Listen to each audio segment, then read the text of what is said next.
dana güdür bir dana güdür sallanıp yolun geçir Hazretinden gece günü nalışım arşa getir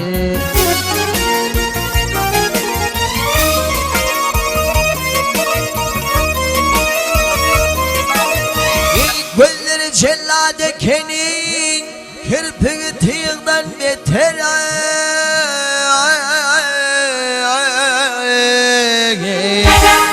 Apıdı Calel Han'ın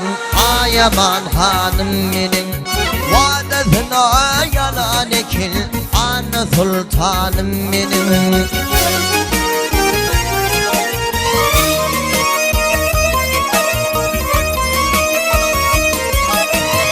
Çımbıdır giydin bürenin canına kalteyledi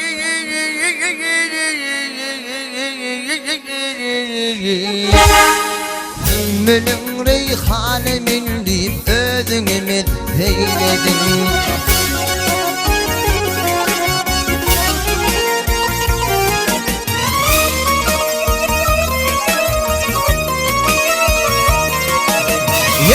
Derdin aklı perman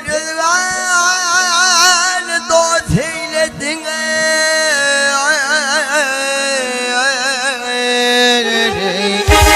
Apıtı Calel Han'ın Ayaman Han'ın benim Vadetine yalan ekin Anı Sultanım benim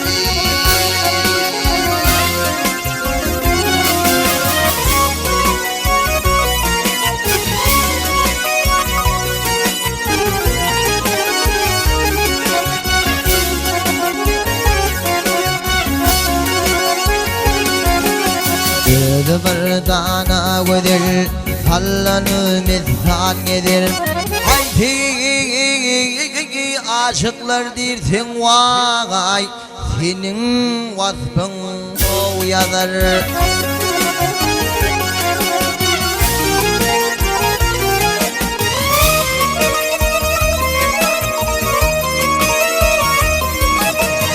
Şanına destanı koyar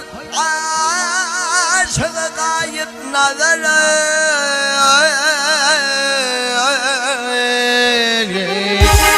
Apıtı Calel Han'ın Ayaman Han'ın benim Vadetine yalan ekin Anı Sultanım benim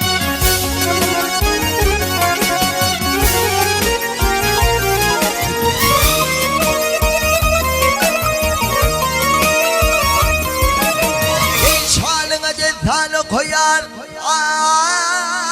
aşığı gayip nazarı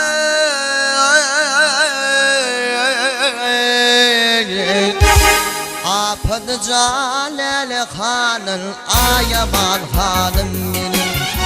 Vadetine yalan ekeni Anı Sultanım benim